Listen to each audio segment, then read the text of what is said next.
We've got a big update for Scream 8 to discuss, plus news on multiple other upcoming projects here on Movie News Daily. Let's talk about it.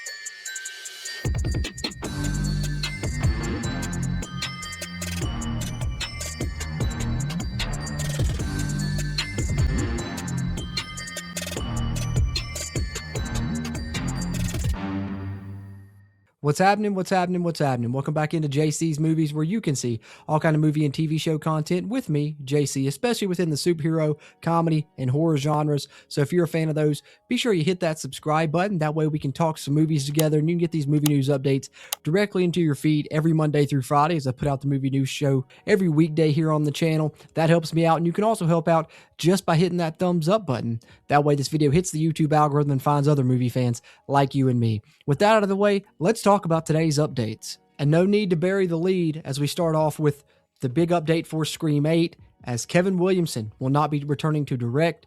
Bloody Disgusting sharing this. It comes from a conversation he had with Hello Sydney, an interview there. You can look that up online. It's a pretty good interview, some nice talking points coming out of it. But the biggest thing is that he will not be directing Scream 8. As his quote was, "I'll probably step back. It's nice to be a part of the Scream family. That doesn't mean I always have to be front and center. I don't always have to write or direct. Other people can take the reins. And this is all because you guys cried about Scream 7. Damn, no, I'm just kidding.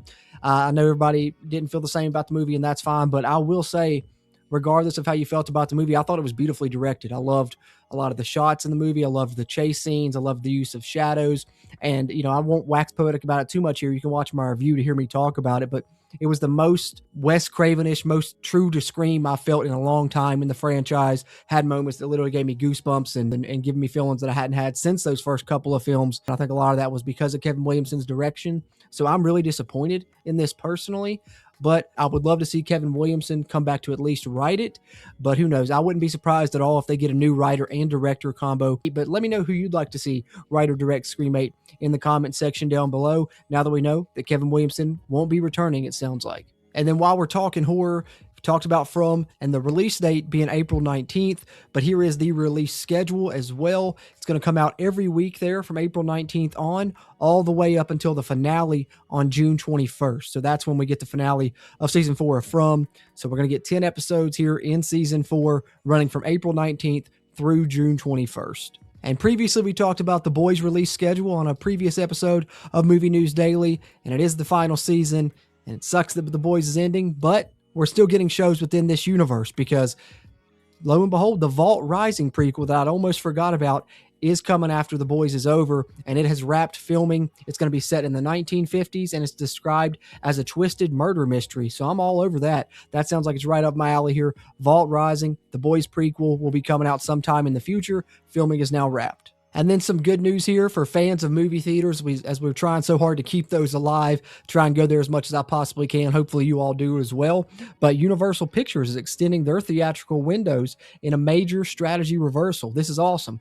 They have committed to a minimum 5-weekend exclusive run in 2026 and 7 weekends in 2027 before their films move to home entertainment. I absolutely love that. It's major for theater owners who have long argued audiences won't rush to cinemas if movies arrive at home just weeks later. This will help combat that, which is great to hear as Variety shared this. And here's the quote here from the NBC Universal Entertainment Chair, Donna Langley. She says, "Our windowing strategy has always been designed to evolve with the marketplace, but we firmly believe in the primacy of theatrical exclusivity, as do I." Great move by Universal. And then this one's for fans of Family Guy.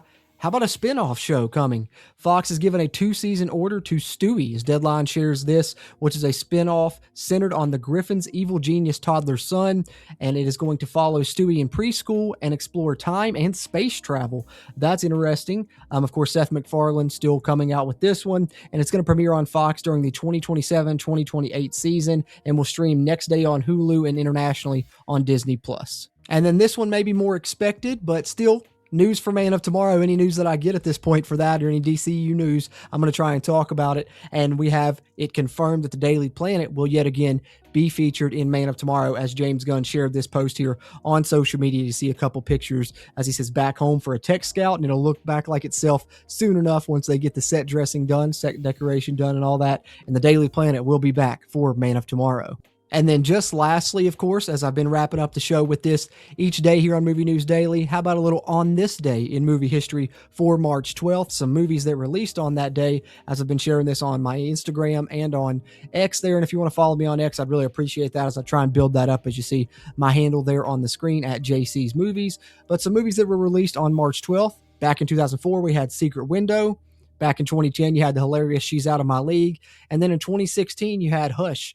Mike Flanagan directed, Mike Flanagan written, one of the first things that I saw from him, and that's always a good one. So there's 3 movies that were released on this day in movie history. And with that, we will put another edition of Movie News Daily into the books here. Appreciate you guys tuning into the March 12th edition. As always, you've heard a bunch of my thoughts throughout this episode, but I'd love to hear some of yours as well. If you want to drop them down in the comment section on anything that I've talked about here in the episode, or anything movie and TV show related for that matter. Always enjoy chatting about movies with you guys. Plus, those interactions help me as I continue to try and grow the JC's Movies channel here on YouTube.